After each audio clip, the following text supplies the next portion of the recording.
Okay, hello everyone. Welcome to our new lesson, which is the lesson number 5, resultant of non-concurrent force system. So, sorry since inedit ko siya sa PowerPoint na naka-opaque, mababa yung opacity ng picture, but then since in-import ko siya dito, nagkaroon ng change of image. Okay, so let's continue with our new discussion. At the end of the module, students will be able to analyze non-concurrent forces and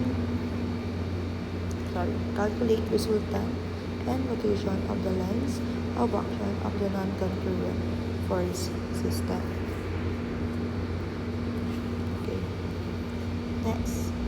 So let's have a recap or review with regards to our previous lesson. What is non-concurrent force? So, sino ba yung nakakaalala kung ano yung non-concurrent force? Hindi po ka sa madaling salita, pag tinawag na non-concurrent, points or forces are not meeting or are not meeting or are not from one point.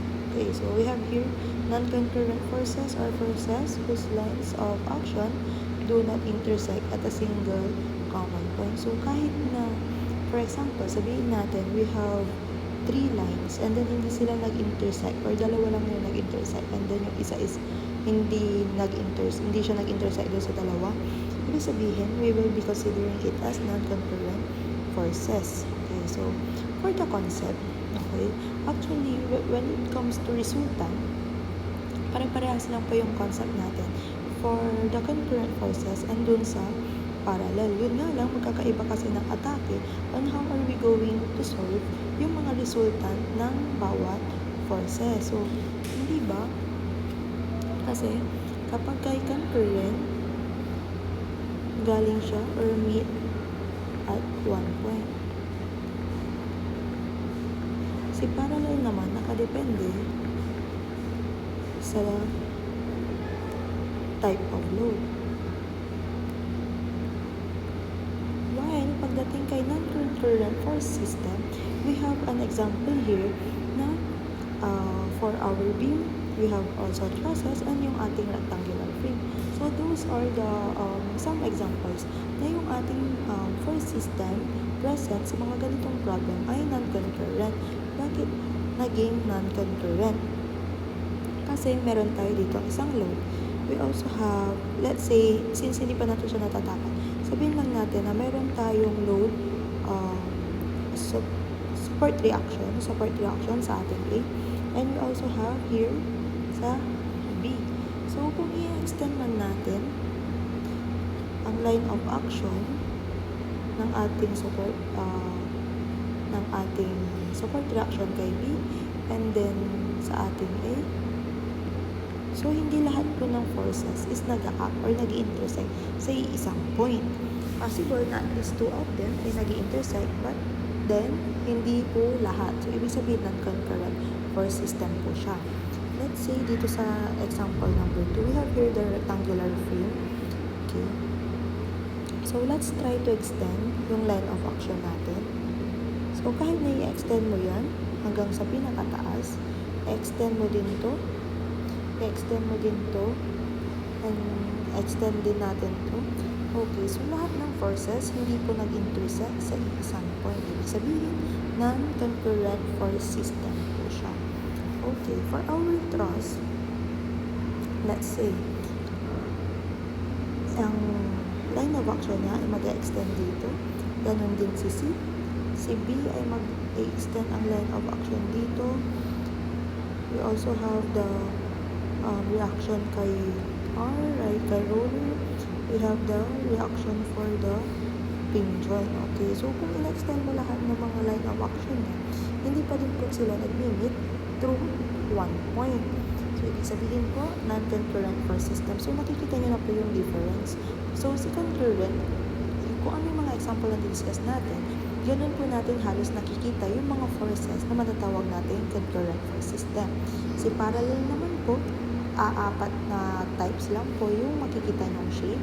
Meron po tayong si concentrated load, uniform, triangular, and trapezoidal. While on the non-concurrent force system, all are present but those forces are not meeting sa iisang point. So I hope naintindihan nyo na kung ano yung pinagkaiba ng ating concurrent, parallel, at saka ni non-concurrent.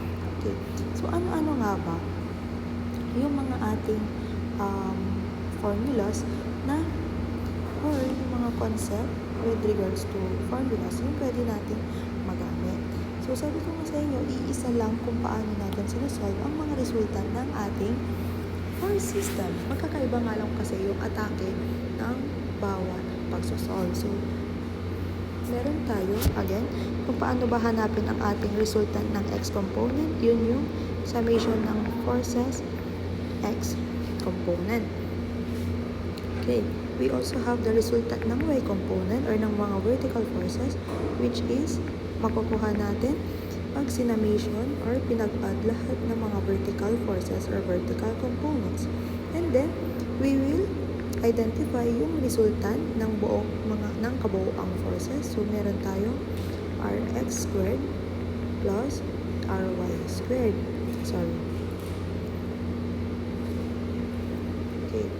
While, for our theta, is meron tayong arctan times ry over rx. Ano pa? Meron din tayong moment at point O or kung kaninong point tayo mag-moment is equals to resultant times yung perpendicular distance na mismo. Or, pwede nating i-break down si moment kay f1x1 plus f2x2 plus f3x3 and so on and so forth hanggang sa kung ilang forces yung available or yung present given sa ating problem. Okay. And then, sabi nga natin, MO is equals to RD. Therefore, pwede natin siya i-substitute dito. Magiging RD is equals to F1x1 plus F2x2 plus F3x3 plus and so on and so forth. Okay. Para ma-identify natin yung kanyang distance, ikakopy lang natin ulit yung F1x1 plus F2x2 plus F3x3 plus and so on and so forth over yung resultant total na meron. So, I hope naintindihan ninyo kung paano tayo mag-solve ng resultant of non-concurrent force system. So, since we already discussed or alam naman na natin kung ano yung purpose ng ating resultant, let's move forward sa ating example problem. Ayun lang. I hope you understand kung ano yung concept ng resultant of non-concurrent force system. Thank you